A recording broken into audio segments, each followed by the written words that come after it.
The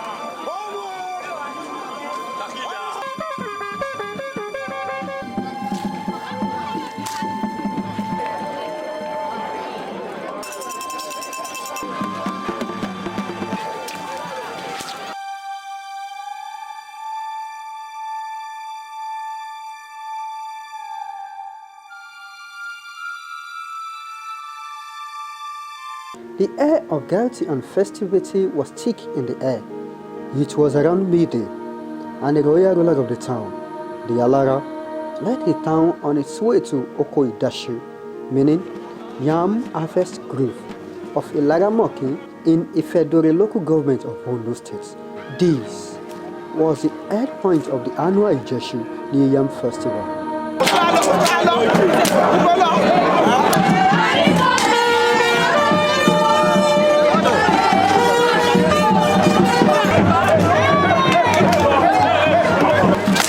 The throne occupied by the cost accountant, retired executive director of John Holt Investments, His Royal Highness Oba Aderemi Adefenti, is one of the people of Ilara Mokin, like the most Yorubas in southwest Nigeria, trace back to Ile-Ife and Oduduwa, the founding father of the race, and its monarchical system. Their roots they trace back to Ilara, a street of Iremo Road that leads to the Enwawa Palace of Ile-Ife. The drum beats. It beats mellow. The tempo would not take on a faster tempo until when the king has performed the ceremonial ritual of exhuming the 2 tubers of yam from a heap at the base of the Kperegun sacred plants.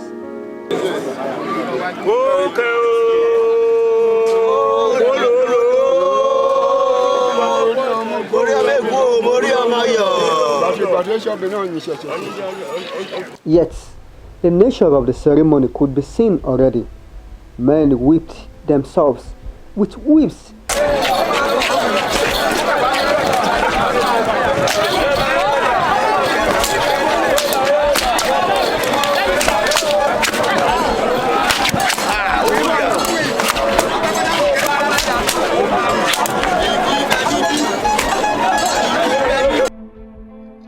Collected from the wide Atori plants, whose stem, flexible slim rod just appropriate for this type of endeavor. The whipping was voluntary, and the people involved moved mostly ahead of the king, turning to each other in pairs. However, some unwilling casualty arise from friendly gestures and accidental stray flogging, coming mostly from people propped by excitement.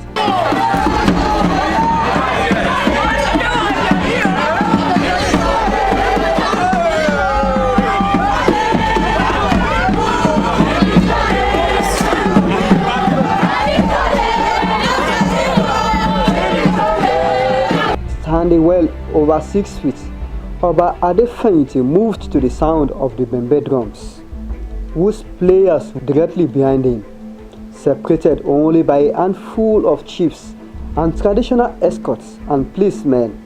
The giant's decorated canopy, like umbrella that covered the king, was rotated by the bearer to the rhythm of the drum beats.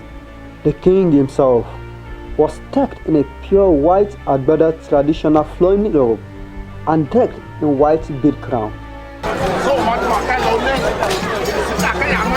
As the procession go to the entrance of the grove, one could notice semi-curtains made of fresh palm frond tied to poles on 2 sides of the path. The grove used to be buried inside the forest, accessible through a farm bush path. Today, things had changed. The suspended palm frond marked points which only the initiated could go beyond.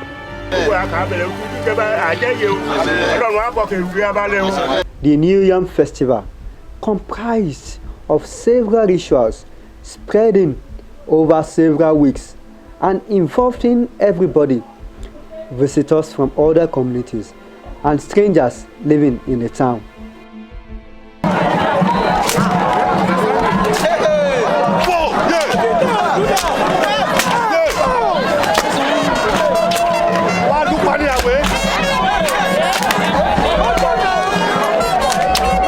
In the tradition of the people, everybody was forbidden from eating new yam when the product becomes ripe. Between June and late August or early September, when the feast held annually, they were not allowed to eat or share utensils with one who did not observe this rule. In the olden days, whoever even merely tasted the product roasted, boiled or prepared in any other way, it was said would suffer the repercussion. The main repercussion is swollen ulcer of the lips. As they say, the gods had slapped the offender. With the chiefs and priests who had specific roles to play either at the grove or other locations where the festivals were particularly restricted, any who broke the taboo, it was said, would not live to celebrate the next festival. Another taboo was that for 1 8-day market week after the festival, the king, his high chiefs, priests and others would participate in a particular night ritual during which they danced round a particular akoko tree, dancing and swinging giant torches made of dried stems of palm fronds were not permitted to leave their homes. If such a person has to visit a neighbor, he must ensure that he does not cross a stream or river on the way.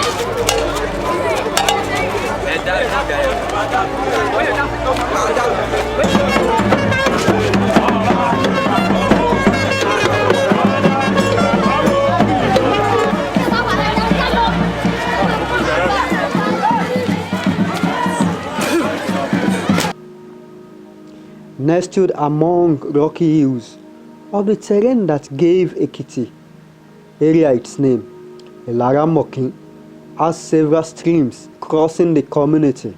Beyond this, there was no way of getting out of the community to visit other towns and villages or to go to the farm without crossing a stream or river. This placed the participants under virtual house arrest.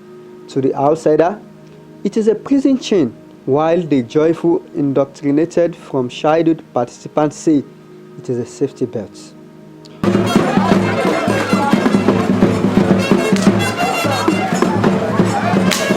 All the rituals, well observed, guaranteed bountiful harvest year in year out, and before the advent of cocoyam, was the major cash crop of the people and still plays major roles in their life and staple food, especially in pounded yam version, which they consume in legendary portions.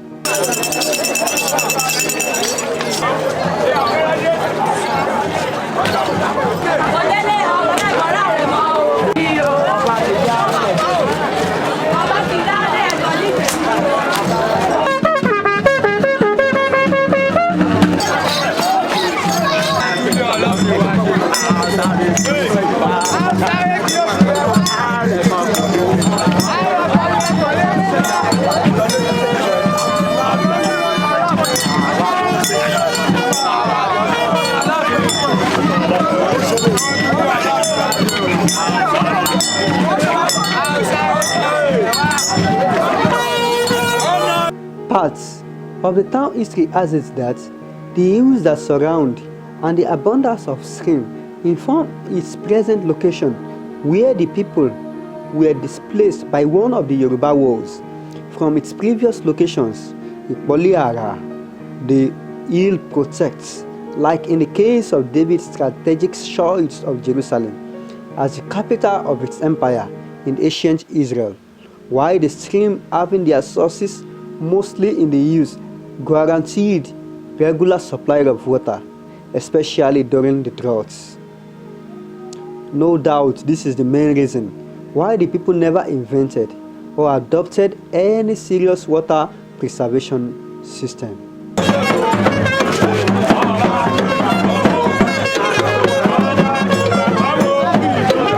Over the years, changes had come to these rituals. Traditions and taboos surrounded them, apart from the fact that many are bothersome. Modernization caught up with them. These days, there are chiefs whose job demands is a far cry from old farming culture demands. Another factor that has worked against this belief is the incursion of foreign religion of Christianity and Islam, which had reduced the people's love and awe for traditional faiths. Some years ago, the present king was part of the party to receive the governor at the local government headquarters, a nearby town. The visit was scheduled for the day after the festival, the first day of the 1-week stay at home. He broke tradition and went. This was not the first tradition he was breaking. In fact, the number of those he has broken is higher than the ones he has kept. By the time Oba Adefayinti ascended the throne some 10 years ago, observation of no new yam before the festival had dwindled to the level that only the chiefs, priests, and those deeply involved in the ritual observed it. It was an honor code among them. It was said that some even broke the taboo, although none in particular had manifested ulcer of the lips.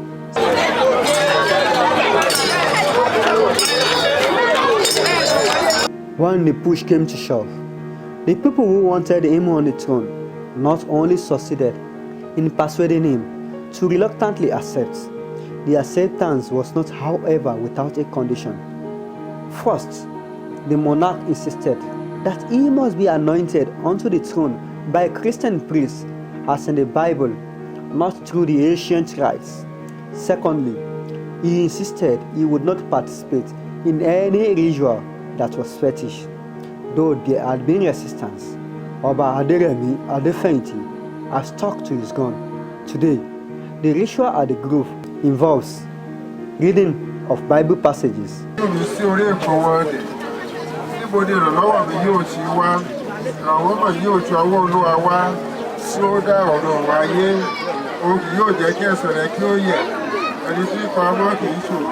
singing of Christian hymns,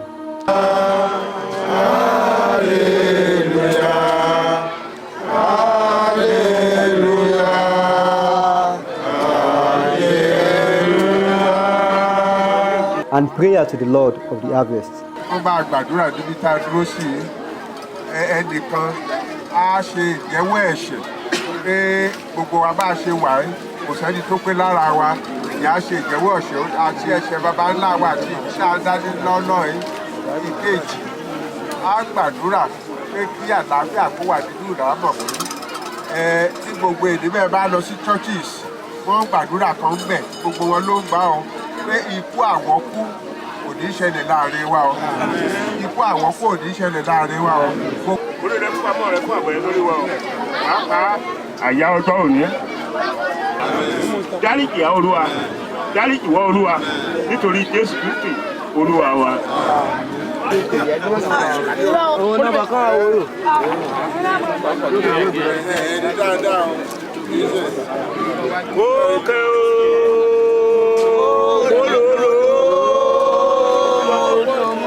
Ti Ọlọ́run ìdàpọ̀ tí ẹ̀mí mímọ́ ìbùkún Ọlọ́run Olódùmarè sí Bàbá sí Ọmọ àti tí ẹ̀mí mọ́ ó sàmì sí olúkúlùkù alára ibi níwà tó máa sá àìsàn níwà tó máa sá wọlé àdínkù àwọ́kò wàhálà nílé bá wà ọ́ ní àjò wọn ní léwu lọ́wọ́ á máa lọ rí o á máa bọ̀ rí á máa rí ná á máa rí jẹ á máa rí nà aṣọ ìyẹ tó olúkúlùkù wa ọdún òde fàyà lórúkọ Jésù Kristi Olúwa wa. Àmín, àmín, àmín lórúkọ Jésù.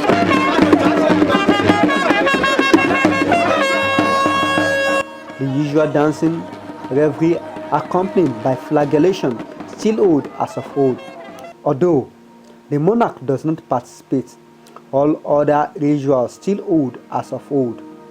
Even indigenes who live outside Ilara Mokin observe the no New Yam before New Yam festival code. When the festival held, at different points in Lagos, many who could not travel home celebrated their miniature Oberemoye, the flagellation, dominated ritual dance they ever so much cherish.